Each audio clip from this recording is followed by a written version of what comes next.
Hello. Tonight we discussing Parshat Tzav.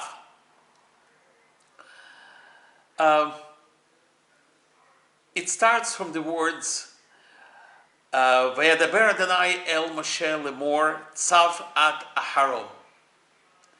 As we know, in every Parsha, quite a number of them start from the word Vayedaber Adonai el Moshe lemor. And Hashem spoke to Moshe.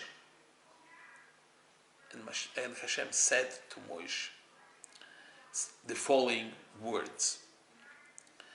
And then suddenly here we hear the next phrase.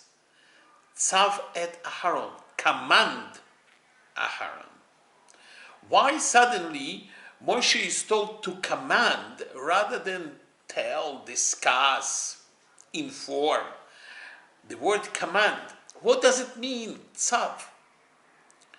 The meaning of this is that whatever is stated in this parsha, whether it can be understood or cannot, doesn't really matter, because the rules which are given to Moshe to pass on to Aaron and his sons are in there as the critical, precise instructions to follow exactly all the processes, all the aspects of karbanot, of service of kahanim in the temple, how they should be dressed, what they should be doing, in what way, how they should purify themselves in every aspect of their future life as the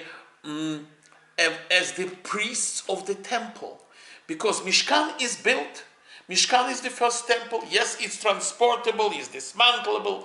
All of this is fully understood. However, it's a temple. And all the rules by which Kahanim should live and conduct their services are basically explained right through the whole book of Leviticus. And Tzav is an important part of it because in this parsha, Moshe basically anoints Aaron and his sons as Kahanim and Aaron as the Kohen Gadol. And for 7 days they assemble the Mishkan in the morning. Then they conduct all the daily services all day long. And only in the evening they dismantle the Mishkan because the statement in the Torah is that during the day while the Mishkan is there, they cannot leave it. They must not pass the door of the Mishkan. That's one of the critical statements made. So in the evening they must dismantle the Mishkan because otherwise how they could go even to the bathroom? Even something as trivial as that is impossible. Or they break the order, the command of Hashem. So they must dismantle the Mishkan every evening as well. Now, why such strict, no deviations instruction? And in order to understand this, we need to look at what has happened at the incident of the golden calf. Let's look at it together, very quickly. You know the whole story. Moshe is up in the mountains, at the Mount Sinai with Hashem, and down below, people waiting for him for 40 days. They miscalculated one day. Moshe didn't turn up, and in the camp of Jews in there is a panic. Yes, sure, the mixed multitudes, the Erev Rav, done their dirty job and mixed up few things in there. So the golden calf was really terrible, was really evil, came back. But what is the reason? Why did they panic? All right, let's try to look at the simple logic of those people. Moshe is the only connection they had between them and Hashem. Moshe took them out from Egypt. Through Moshe, Hashem opened the Red Sea and they could pass and save themselves from the Egyptians. Through Moshe, Hashem sent them manna, so they had food. Through Moshe, they had water. Then it was Miriam. Later on, they had the spring of water in the desert anywhere they wanted, anywhere they stopped. And that was done again through Moshe. So Moshe was the only link they had with Hashem. Now, when Moshe is one day late, he's an old man, they panicked. Because if Moshe is gone, who and how will provide them with that link? And this was the major underlying psychological reason why they made these golden calf, which they were hoping will be their link to Hashem. As a matter of fact, later on, in the Holy of Holies, we know that there are two cherubim on the cover, right? And they are basically very close to what Jews were trying to recreate in the golden calf. I'm not going into details here, that's not the topic of our discussion. But the whole thing is, what became clear, that Moshe alone cannot be the only and one and only link to Hashem. There was a requirement for something much bigger and much more sophisticated. And in order to understand this, let's look at simple today's business, any business you want. Let's say a corner store. In the corner store there is the owner and his employees, couple of girls serving customers, and he doesn't need any instructions, any systems, how to do their job. He can look after what they're doing and give them instructions on the go.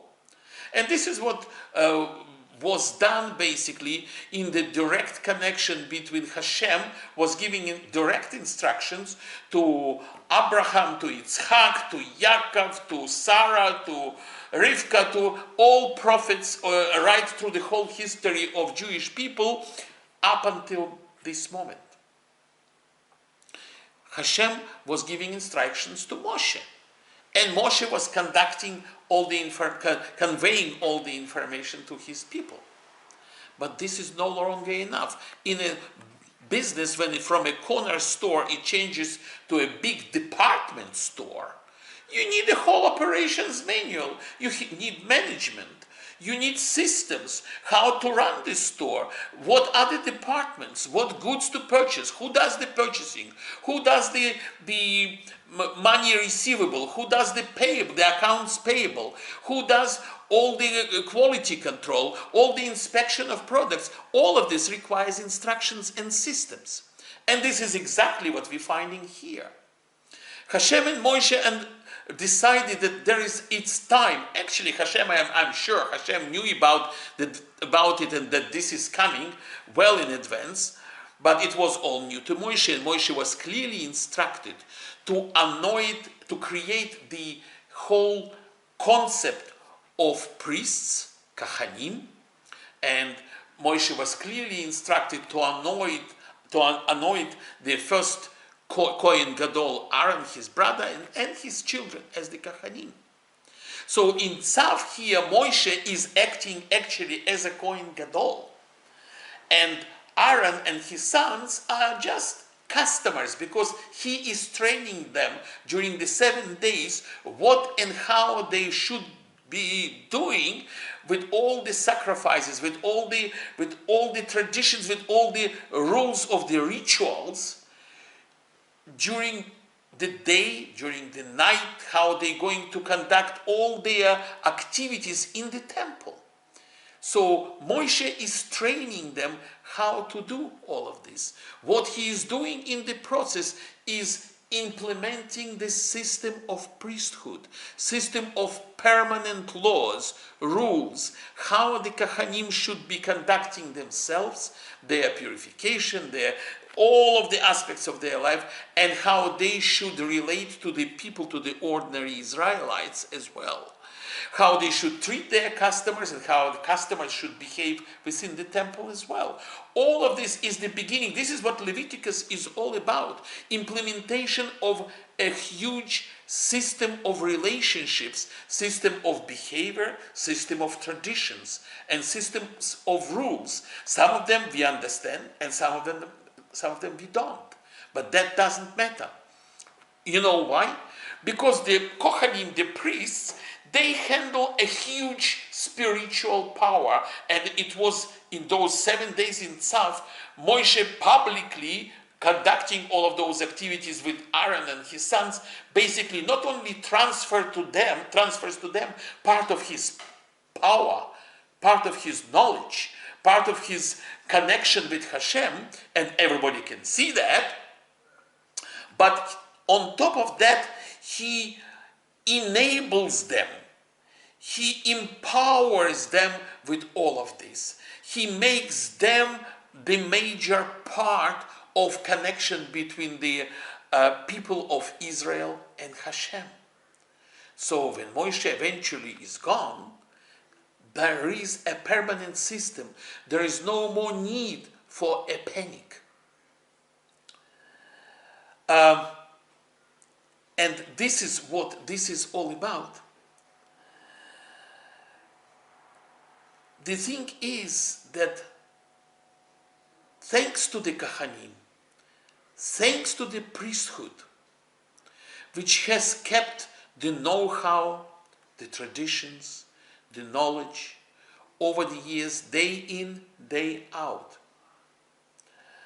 with their cooperation with the prophets were taking care of the political aspects.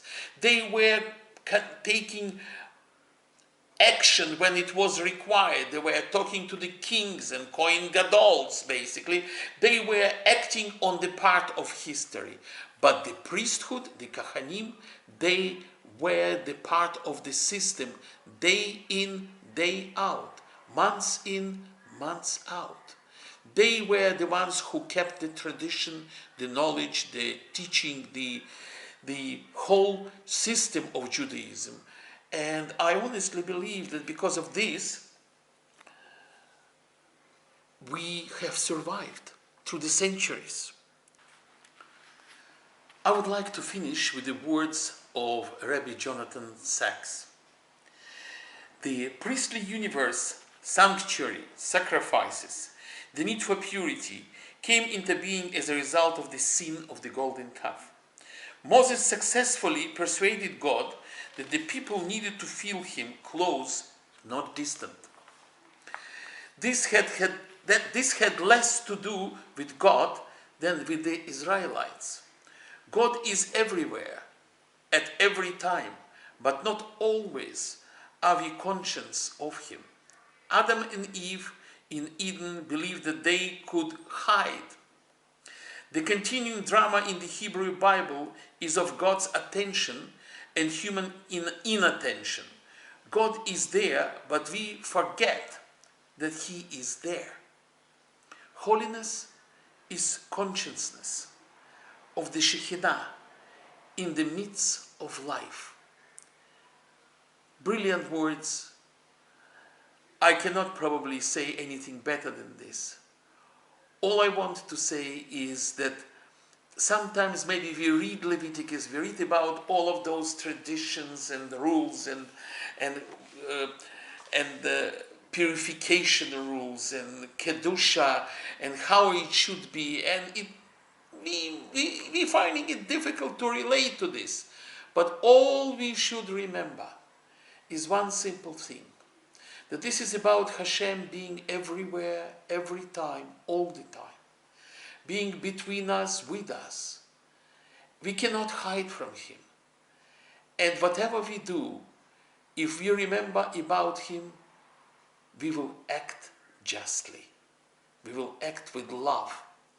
We will do our sacrifices, because sacrifice is love, and love is a sacrifice, because you sacrifice yourself for the sake of your wife or your husband, because you want to make this other person feel good, and you prepared to give yourself to this other person. And this is what this is all about, love. Good night, and I will see you next time.